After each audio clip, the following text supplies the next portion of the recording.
Welcome back to the Word on Fire show, where we proclaim Christ to the culture. I'm Brandon Vaught, the content director at Word on Fire, and joining us this week is Bishop Robert Barron. Bishop Barron, we are always glad to have you. Hey, Brandon. Great to be with you. Hey, just recently, the Pivotal Players, your new film series, has been taking off, and just recently you hosted the Chicago premiere down at WTTW, which is the local PBS affiliate, the national broadcasting affiliate there in Chicago. Tell us a little bit about that. I mean, I have to imagine going back to Chicago to premiere this was something special for you. It was. I was home for a number of reasons, and while I was there, the Cubs clinched the pennant in the National League, so that was... Boy, I spent an entire lifetime rooting for the Cubs, so it was wonderful to be there for that. And then WTTW, I've been watching, all my life. And to be at the stage, I think it was one of the stages where they have the sound stage, where a lot of these famous musicians have played, including my hero, Bob Dylan. And before the show, Dan Soules, who's the program, director there, said, here's the room where Bob Dylan took a nap, like just before the show, that he played many, many years ago. But anyway, it was fun going back there. And then we screened a few excerpts from two of the episodes, the two that are going to be airing on PBS, the Michelangelo episode and the Francis episode. Talk about why it's important that you chose to air these two out of the six. Why do you think these two will speak to such a broader audience? Yeah, well, that's it. I mean, I think both we and TTW, PBS, felt that they'd have the widest appeal. So to choose an artist, so someone maybe that's not religious or not Catholic, but yet how can you not appreciate Michelangelo? So he's a way in. And then Francis has this winsomeness about him that makes him appealing to pretty much everybody. I've argued that, even atheists find Francis of Assisi appealing. So I think that was the idea, that from our perspective, they have the widest probably evangelical appeal. From PBS's perspective, they have the widest ratings appeal. So the two of them, came together. Well, today we're going to do one of our favorite types of shows here on the Word on Fire show. It's one we've done a couple times in the past. It is a listener Q&A with Bishop Robert Barron. You can ask a question of Bishop Barron by visiting askbishopbarron.com, and you can record your question there. We love to hear from you. Dozens and dozens of you have sent in questions, and so every now and then we like to just go through several of them rapid fire. We take one question normally on each show, but in these types of shows, we like to get through at least maybe 7 or 8 questions here. So let's go through them one at a time. The first one comes from Joseph, who's one of our listeners across the pond in England, and he asks about goodness and God and how the two fit together. So here's Joseph. Hey Bishop Barron, my name's Joe from Yorkshire in England, and my question's a philosophical one that I've been thinking about for a long time, but can't really get my head around. If we say that God is goodness, that God defines what goodness is, then it seems to me that you can argue that goodness is simply arbitrary. So, if goodness is just a property of God's nature, why are we as human beings under any obligation to make ourselves into good people? Thank you so much for all the work you do. You're one of my big heroes. That's nice. Thank you for the question. It's a searching one. It's a very old one. And actually, I think the way you formulate the question is the implicit answer to it. See, because it's not an arbitrary matter of God, just deciding this will be good rather than that. So God decides that 2 + 2 = 4, rather than, hey, maybe it'll equal 5 tomorrow if God so decides. Adultery is a bad thing because God said so, and maybe tomorrow will be a good thing. That's a kind of voluntarist view, whereby the divine will is detached from the divine mind and being, and then given sort of a, as you put it rightly, arbitrary authority. The answer that is implicit in your very question is one that Thomas would give, that God's very to be, God's very existence is the measure of what is good, because God is the sheer act of being itself. And so what God wants is the good of his own being. So God wills, if you want, the good of his own being. What we call good is a participation in that divine goodness. So it's not arbitrary. It's like, is 2 + 2 = 4? Yes, because the truth of that participates in the truth of God's to be. Is adultery a bad thing? Yes, because it violates some moral principle which is grounded in the very goodness of God.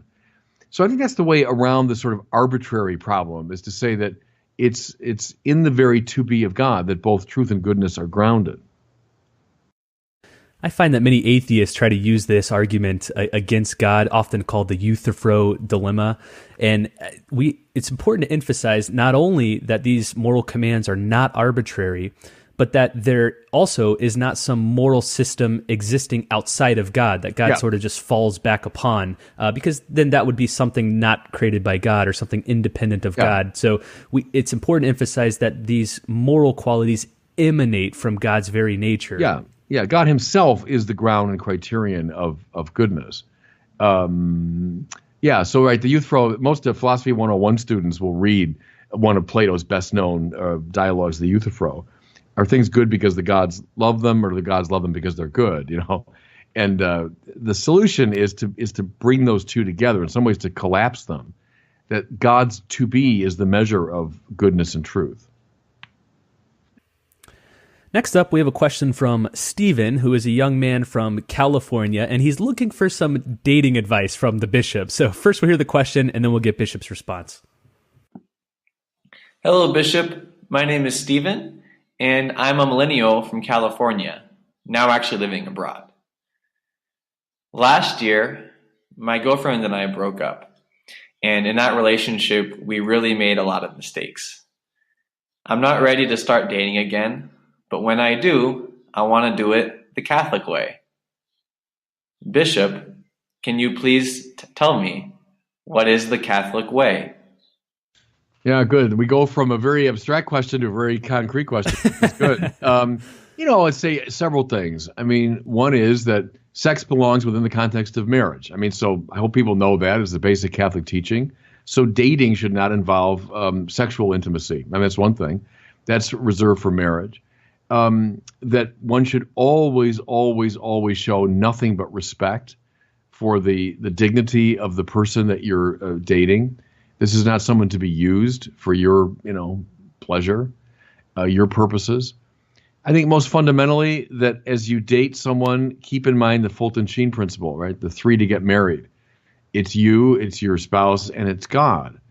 And so this process of dating is not just, one person trying to find a compatible person.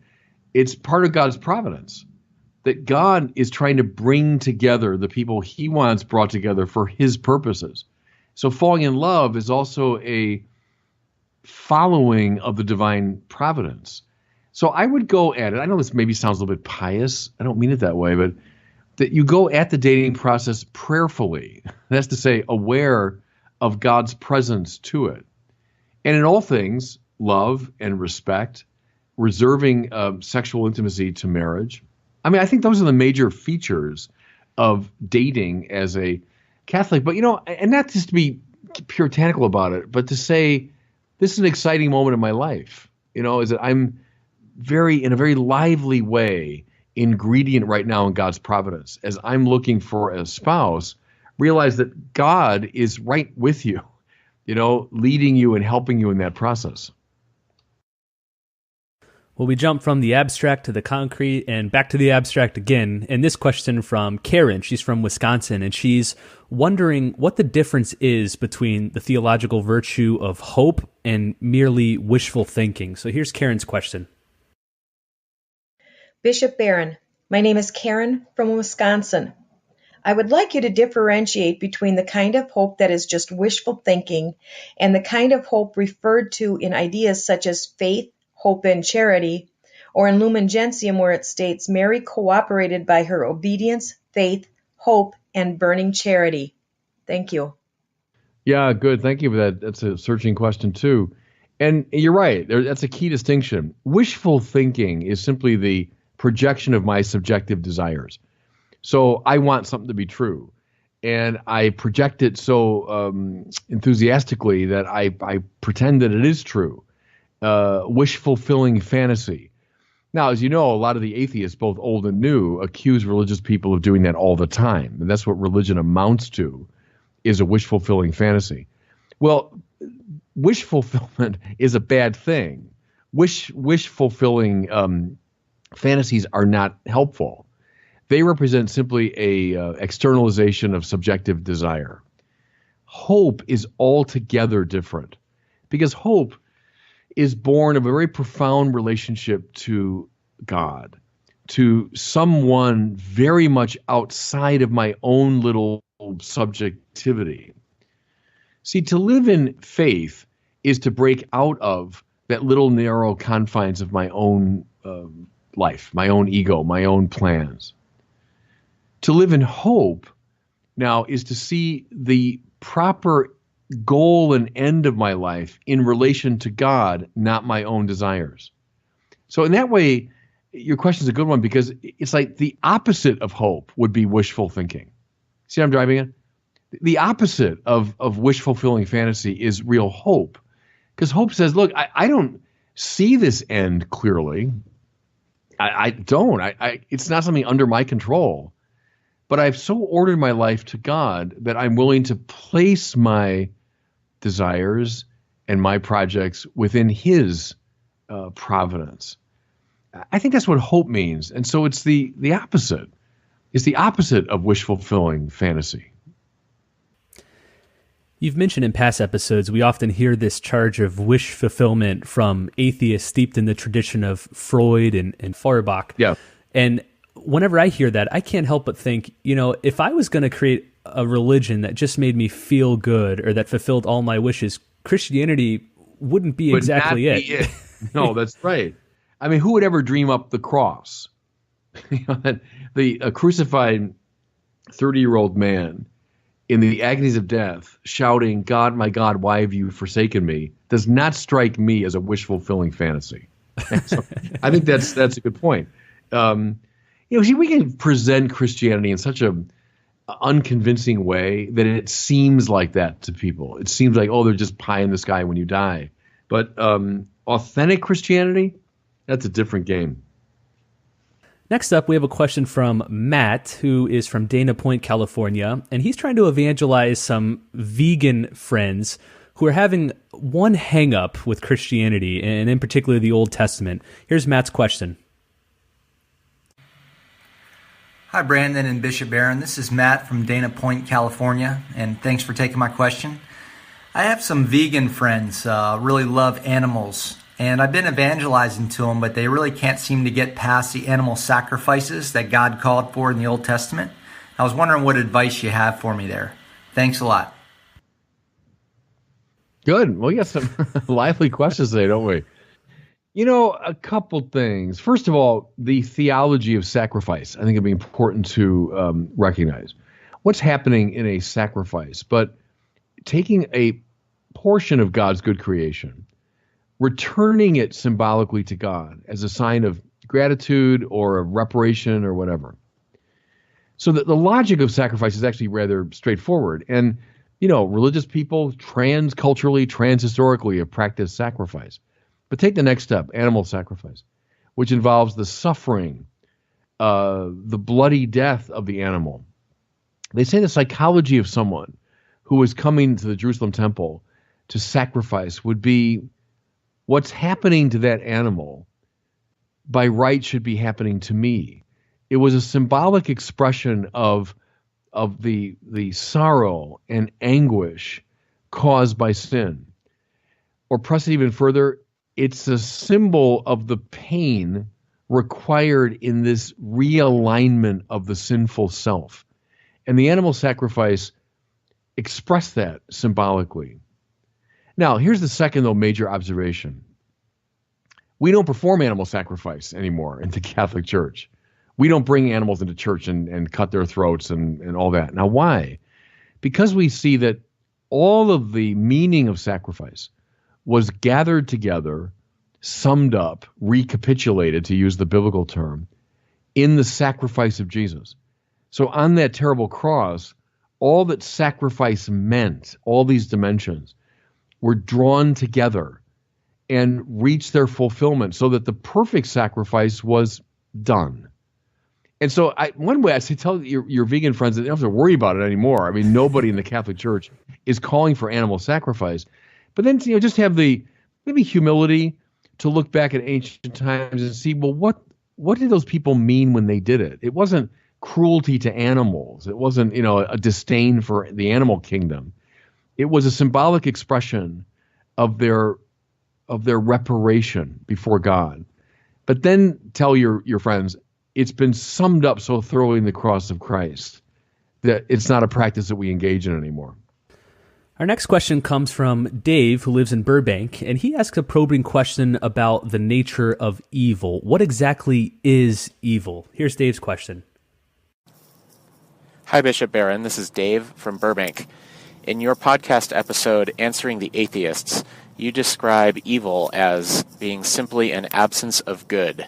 This is contrary to my understanding of evil, which is that it is a very real force opposing the kingdom of God in the world.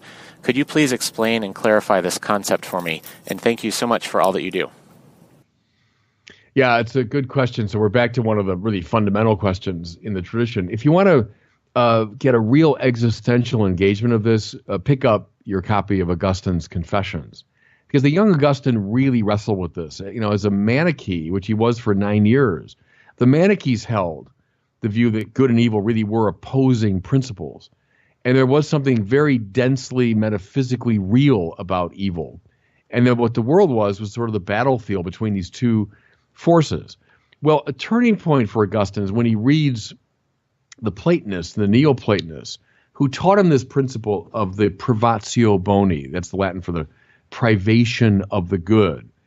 That the right way to think about evil metaphysically is not as a positive force, but as the lack of a good that ought to be there. So now we could just line up the examples. If I say blindness is evil, well, that means it's the lack of sight in eyes that ought to have them. I don't refer to a rock as blind. That rock is blind. Well, of course, a rock's not meant to see, right? Or a decay in a tooth. Where's the pain coming from? But a lack. It's an eating away of the good of the tooth. Now, in the moral order, similar thing. It's a twisting, or it's a corruption of the will. The evil, metaphysically speaking, is not a positive force. It's a absence. It's a lack. It's a privation. Now, having said that, and this is really getting to your question, having said that, does it mean that evil is not experienced as something extremely powerful, terrible, and real? No, of course it's experienced that way. Anyone that's ever gone through pain, physical pain, emotional pain, right? From a toothache to a heartache, of course you experience evil as something very real. But we have to make the distinction between the metaphysical level and the experiential or psychological level. Go back to your question about kind of evil at work in the world, right? Evil on the march. And yes, there's a sense in which that's true. But think about it, though. Is what gives energy to evil on the march is something good, something positive. It's intelligence, it's energy, it's focus, it's purpose. Those are all good things. But all those things are to a degree twisted or corrupted. And that's what makes them evil. A good example would be the devil himself. So people say the devil is pure evil. Well, no, you can't be pure evil. Pure evil doesn't exist. The devil is full of goodness. His existence, his mind, his will, his energy, his purpose, all that's good. But sadly, all of it's been twisted. So all of it is characterized by a lack. And that's what makes the devil wicked. But see, what we avoid is Augustine's problem. We avoid the view that God and then the devil, or God and evil, are co-equal, metaphysically dense forces. No. The devil, there's something pathetic about evil. It's a good that has gone bad. See how I'm driving it? Evil is good that's gone bad, rather than simply bad in itself.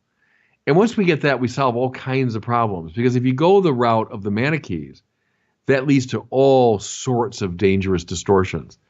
So, again, that's a quick answer to a really complicated old question. Caesar from Los Angeles next wants to know how we can reconcile centuries-old philosophy with new findings in physics. So here's Caesar's question. Hello, Bishop Barron. This is Caesar from Los Angeles. My question is about reconciling philosophical queries that are brought forth with new scientific discoveries with philosophy that is centuries old. For example, how do we reconcile questions that are brought forth by looking at the vastness of the universe, or theories like relativity, or advances in genetics or artificial intelligence, these things that put into question what it means to be human, with philosophy that is centuries old, like that of Thomas Aquinas? Yeah, good. Thank you for that question. It's a searching one. Here's a simple distinction I'll make. There are different levels of knowledge. So science, as we use the term, would correspond to what Aristotle might have meant by the word physics, the study of matter and motion. Nothing wrong with that. It's a great thing, and we should pursue it as far as we can. And the sciences, I think it's fair to say, have indeed advanced in this kind of steadily upward direction. So you say, look at ancient science, and Aristotle, quite rightly, is called the father of science. I mean, he was raising and answering some basic scientific questions. But indeed, the thing has moved on. No one really is studying Aristotelian physics or Aristotelian biology. The sciences have advanced, but there's a different level of knowledge. What goes beyond the physics, Aristotle called it the metaphysica, right? The metaphysical level. We'd say maybe the philosophical level of knowing, which can't be reduced to the scientific. It's a rational path, but not a scientific path. And I would be careful not to collapse one into the other. So when you raise certain questions about, let's say, philosophical anthropology, those are scientific questions. It's not a question of that now, that's all been occluded, or we've improved upon that, and now let's just listen to contemporary thinkers. Philosophy there is more like poetry. I mean, would you ever be tempted to say that a poet writing today is ipso facto, simply by reason of chronology, better than T.S. Eliot, or better than Dante, or better than Homer? Well, I mean, of course not. You'd never think that. Or that an artist working today is simply by virtue of chronology a better artist than Rembrandt or Michelangelo. Well, come on. So the arts and philosophy don't progress the way the sciences do. So I just be careful to distinguish different levels and types of knowing. Philosophical questions have their own epistemological integrity. Bishop, among my atheist friends, I often see a confusion when atheists or skeptics read the works of Aristotle or Thomas Aquinas. They often conflate the physics they read with the metaphysics. And in particular, they think that if Aristotle's defending a metaphysical point using a physical example, and just because that physical example has since proven to be false, therefore the metaphysical principle is in doubt. So isn't it important we need to say, well, yeah, their physics may have been updated or outdated, but that doesn't have any bearing on their metaphysical ideas. Sure, and that's a good example, Brandon, of how the thing gets muddled. And I get that. It might be confusing. For example, in the Summa Contra Gentiles, Thomas begins with an argument from motion for God's existence. And he says, well, it's evident to our senses things are in motion. For example, the sun and the stars, Well, so what Thomas takes as fundamental in his own sort of astronomy, we would know as deeply problematic. Well, so what? That bad example, you might say, doesn't refute the metaphysical point he's trying to make in that argument. Next up, we have a question from Phil in Washington, who wonders, why do we focus so much on the Greek words of Scripture when Jesus actually spoke in Aramaic? So here's Phil's question. Hello, Bishop Barron. My name is Phil, and I live in Bothell, Washington. When I read commentaries on the Gospels, I often see references to the original Greek text rather than the current English translation, and what these words imply in Greek. However, Jesus spoke Hebrew or Aramaic. He didn't speak Greek. So in these cases, is it really Jesus choosing the words? Is it the evangelist's interpretation of them? Or is it the Holy Spirit? Well, good. Another kind of searching question of biblical hermeneutics. I think, the main point to make, and you made it, is that the New Testament is available to us in Greek. That's what we have. The four Gospels, the Pauline epistles, the book of Revelation, all of it is written in Greek. Now, are there antecedents to some of these texts that probably were in Hebrew or Aramaic? Yeah, most likely. Some suggest some of the Gospels had earlier, Hebrew or Aramaic forms. Were they finally grounded in people's very real memories of the words of Jesus? Yeah. Read someone like Richard Bauckham to get the details. Read someone like Brand Petrie for a somewhat more accessible version. But I think even during Jesus' lifetime, people were remembering the words he was speaking. Can we sometimes furthermore discern behind the Greek certain Aramaicisms? So it maybe sounds a little funny in Greek actually because it's mimicking so carefully the rhythms and style of Jesus' Aramaic speech. I'll give you a good example of that. The whole Gospel of Mark.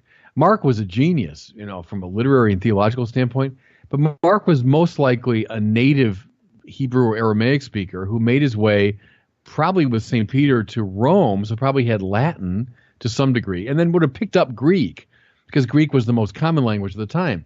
Now, we know that because his Greek is a little bit awkward. It's a little bit primitive. It's not the polished Greek, for example, of Luke or John. So what your question raises, and it's a good point, is it's a complicated matter. What are the antecedents to the text we have? And the biblical scholars try to sort that out. But the bottom line is the text we have in front of us when we're dealing with the Bible is in Greek. And so that's what we should really be working with. Knowing all the time that it's grounded very much in eyewitness accounts and in, you might say, ear witness memories of things that Jesus really said. Well, our final question today comes from Sarah, who's a young mother wondering how she can deepen her prayer life amongst the chaos of having kids and living a good marriage. My name is Sarah from Pennsylvania. My question is about growing in the spiritual life as you move into your vocation. Before getting married and starting a family with my husband, I enjoyed a lot of time to pray in various ways. Now that I'm a stay-at-home mom with a 1-year-old child and another on the way, it is very difficult to even pray a daily rosary uninterrupted. Why does it seem that in the midst of my vocation to marriage and motherhood, my prayer life suffers? And what advice would you give to other newly married parents or anyone who experiences a radical change in the way they communicate with God? Another good question, but I know somebody who is the father of 5 and is a deeply devout Catholic person, and it's the man that I'm talking to here, Brandon. So I might ask Brandon to respond. He would know really far better than this poor old celibate how to answer that question. Oh, well, yeah, I'd say a few things that we try to do in our own family to deepen our prayer lives amidst the chaos of having several kids. One is we prioritize going to Mass as a family. So that means for us on Sundays, but we also try to make it to daily Mass. I know that's hard for many people. It won't work out with your schedules, but make it to Mass as much as you can as a family, because that's the preeminent form of prayer in the church as Catholic. So do that. Second of all, a wise spiritual mentor, Father Steve Grunow, who's our CEO here at Word on Fire, encouraged me when I was a young father and husband, younger, that one form of prayer is to find God in your own children, that our vocation is as parents or as spouses, and therefore that's the privileged way through which we encounter God. So find ways that you can meet God through your children rather than seeing your children as competitive with a deeper life with God. And then finally, you alluded to praying the rosary. Try to find ways that as a family you can pray together. Again, rather than seeing my own private time versus family time, want to bridge those gaps and find ways to pray as a family. So we struggle our way through a rosary each night. We usually only make it through a decade. Some nights are better than others. Other nights are crazy with rosaries swinging around, flying across couches. But try to find ways that together as a family you could pray together. And I think a lot of your deeper spiritual longings will be met. That is a much better answer than I could have given. So thank you. Thank you for that. Well, hey, thanks so much for listening. This is a whirlwind episode with lots of great questions. We'd love to hear more, though. So if you have a question for Bishop Barron, please visit askbishopbarron.com. You can record your question there on any device. Every single episode, we choose one question to answer, but every now and then we like to take a handful of questions like on this show. So be sure to visit askbishopbarron.com. Thanks so much for listening, and we'll see you next week on the Word on Fire show.